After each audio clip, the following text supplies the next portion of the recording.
Well, good evening, all. I want to begin first by extending our condolences to all those who have suffered, continue to suffer from the devastation from the natural disasters that we are witnessing around the Western Hemisphere.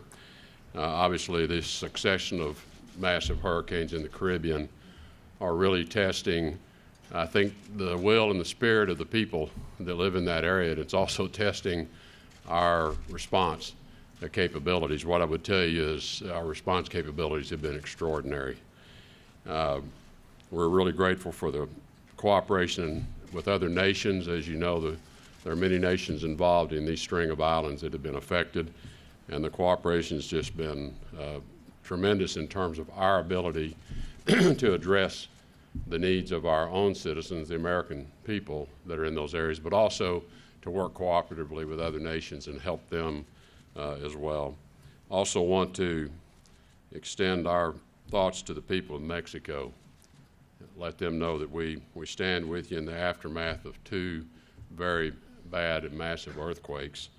I know many of you are following the most recent quake in Mexico City, a very heartbreaking situation to watch unfold. The President did speak to President Peña Nieto earlier today. He expressed his own deep concerns about the situation, also indicated, though, his immediate deployment of assistance to Mexico City of search and rescue expertise, a team, very large team of people who are trained for these specific type of circumstances. Immediately he deployed those towards Mexico City with heavy equipment.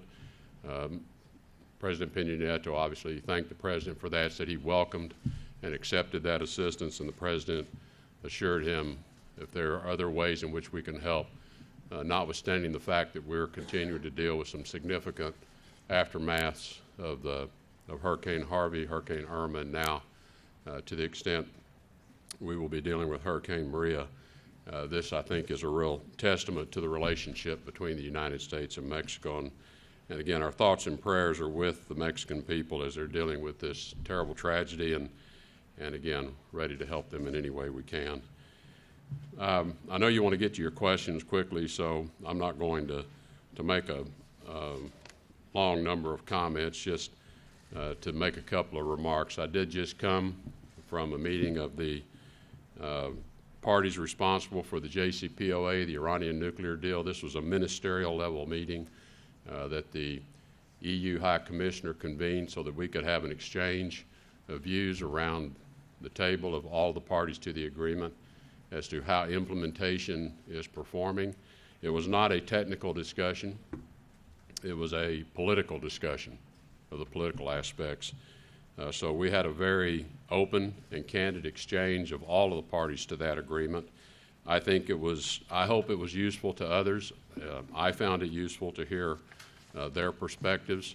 I hope they found it useful as well. We clearly have significant issues with the agreement. The President's been quite clear and articulate as to his concerns about the agreement itself, the thoroughness of the agreement, the enforcement of the agreement.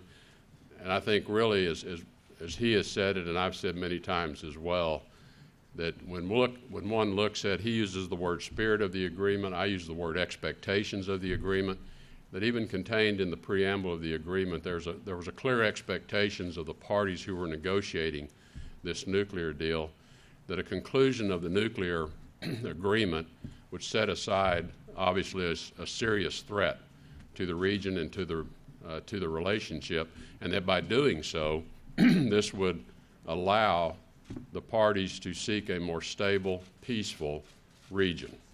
That was the expectation of the parties, and regrettably, since the agreement was confirmed, we have seen anything but a more peaceful, stable region, and this is the real issue, and that's why we talk about Iran defaulting on these expectations, because those expectations clearly have not been met. Since that time, Iran has continued to prop up the Assad regime and its horrible way in which it has brought violence to its own people. They have continued to engage in malicious cyber activity. They have aggressively developed and tested ballistic missiles in defiance of UN Security Council Resolution 2231, thereby threatening the security of the United States and the stability of the region. They've provided weapons and training forces to deploy to create instability throughout the region in Yemen, in Syria, in Iraq. And I think we even see them carrying out provocative operations in the Gulf itself against our naval and coalition vessels as they try to peacefully transit the Gulf, threatening the very freedom of navigation through this very important waterway. So I think it's pretty difficult to say that the expectations of the parties who negotiated this agreement have been met. Perhaps the technical aspects have, but in the broader context, the aspiration has not. So recently, the U.S. has taken action to counter those activities. As you know, additional sanctions were recently put in place to deal with the ballistic missile testing, the cyber activity, these other destabilizing activities, and we're going to continue to monitor Iran's activities, and we will take additional steps, none of which put us in any way contrary to our obligations under the JCPOA. We are fully compliant with the JCPOA.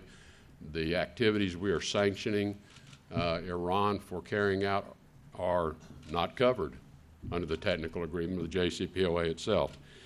But I think in particular, the agreement has this very concerning shortcoming that the President has mentioned as well, and that is the sunset clause, where one can almost set the countdown clock to when Iran can resume its nuclear weapons programs, its nuclear activities. And that's something that the President simply finds unacceptable. All of you are keenly aware of the circumstances we're dealing with North Korea. When we look at the history of North Korea's weapons development program, in many senses, we've seen this before. Agreements that just simply pushed it to another government, another administration to deal with. The President's made clear he doesn't intend to do that. In this case, he takes his responsibility in this particular matter quite seriously, and that is the reason he is very, very carefully considering the decision of whether we find the JCPOA to continue to serve the security interest of the American people or not. We expect Iran to fulfill its commitments. We're going to, until that time, we'll fulfill our commitments, and the President has the matter under consideration. So with that, let me stop. That's the most recent event I came from. There have been a number of UN-related events, and I'm happy to do the best I can to address questions you may have around the many, many activities that are going on. And I'm gonna allow Heather to referee for me. Thank you, sir. I'll start with Matt Lee from the Associated Press. Thanks. Mr. Secretary, the President said this morning that he had actually made a decision on what to do about the Iran nuclear deal, and I'm wondering, one, if you can share with us what that decision is, and secondly, about the meeting that you just came from. The European Foreign Policy Chief, Ms. Mogherini, said that all the members, all the parties who were there agreed that the deal is working and towards its purpose. And from what you said just now, you don't seem to fully agree with that. So is that characterization from her correct or not? Well, first, as to the President making a decision, as he indicated earlier, I think in a press avail or spray somewhere, that he had made a decision. He has not shared that with anyone externally. Prime Minister May asked him if he would share it with her, and he said no. So I think, as the President's always indicated, he will let you know when he thinks it's useful to let you know, and he doesn't share his forward planning with people. But he, I believe, has made a decision. With respect to the High Commissioner's characterization of the meeting, I think, again, it's important to think about, and I don't want to go into a lot of detail of our discussions out of respect for the way we agreed we treat those discussions. From a technical standpoint, the IAEA reports continue to indicate and confirm that Iran is in technical compliance of the agreement, and no one around the table took exception to that. the political side of the discussion is what I shared with you. And so I think the High Commissioner was reflecting the rigid and strict contours of the agreement itself. Alicia Luciano. Thank you, Mr. Secretary. You made the correlation between North Korea and Iran, so if I could follow up on that. First of all, you said the other day that North Korea was starting to show some effects of the sanctions. Could you expand a little bit on that? What are you seeing so far? And when you talk about the idea that you want an agreement with North Korea, and then you seem to kind of move the goalpost a little bit on Iran, I mean, I think your counterparts would say that yes, that the expectation was always there that this might, and the hope, I think, that Iran would improve its behavior, but that was never written into the agreement. And so what do you say to those that are concerned that why would North Korea make an agreement with the United States if it's going to go back on its word and it's on its agreement? And does this hurt the credibility of the United States in making deals in the future? Thank you. Well, I think in terms of an agreement that we would strike with North Korea would be of a very different nature than the Iranian JCPOA, which by its title is a joint commission plan of action. It doesn't even contain the word agreement in its title. And this is one of the challenges. So what we really have is a plan that then was agreed and memorialized. We would take a very different view of the nature of the North Korean agreement. And it is because while the threat is the same, it's nuclear weapons, the issues surrounding North Korea are very different than the issues surrounding Iran. Iran is a large nation, 60 million people. North Korea is a smaller nation, the Hermit Kingdom, living in isolation. Very different set of circumstances that would be the context and also the contours of an agreement with North Korea, many aspects of which don't apply between the two. So the threat's the same, but the nature of the agreements are going to be quite different in terms of what's necessary to achieve the objective, a denuclearized North Korea and Iran that never pursues nuclear weapons. So the endpoints obviously are the same, but the elements that allow you to achieve that are very, very different. Dave Clark from I'm sorry on On the that. North Korean sanctions? We have some indications that there are beginning to appear evidence of fuel shortages. And look, we knew that these sanctions were going to take some time to be felt because we knew the North Koreans, based on information that the Chinese had shared with us and others had shared with us, had basically stockpiled a lot of inventory early in the year when they saw the new administration coming in anticipation of things perhaps changing. So I think what we're seeing is a combined effect of these inventories are now being exhausted and the supply coming in has been reduced. But there are indications that there are shortages of fuel in particular, and I think we will see latent evidence of the impact of the other sanctions that have been put in place. Dave Clark from AFP. Thank you. Mr. Secretary, this was your first encounter with the Iranian Foreign Minister, Mr. Zarif. How did that go? Given the deep concerns you have about Iran's behavior, do you think their officials are people that you can negotiate with? Well, the Iranian people, first let's talk about the Iranian people, are a very well-educated, very sophisticated population. So their leaders similarly are well-educated, very sophisticated, and Foreign Minister Zarif certainly is in that category. So yes, whether we can agree, that's another thing. We certainly have very different views of this relationship. And I think in many respects, one of the great challenges for us is coming to some understanding of what defines this U.S.-Iran relationship.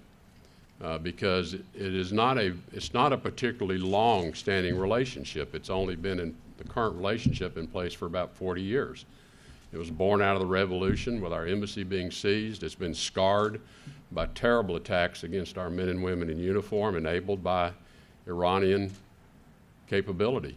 So this is it's a relationship that's never had a stable, happy moment in it. And I think if we ever get the chance to talk, perhaps that's where we ought to start talking is this going to be the way it is for the rest of our lives and our children's lives and our grandchildren's lives? And we've never had that conversation. So I don't know. We'll see. It was a good opportunity to meet, shake hands. The tone was very matter of fact. There was no yelling. We didn't throw shoes at one another. It was not an angry tone at all. It was a very, very matter of fact exchange of how we see this agreement very, very differently. David Jackson, USA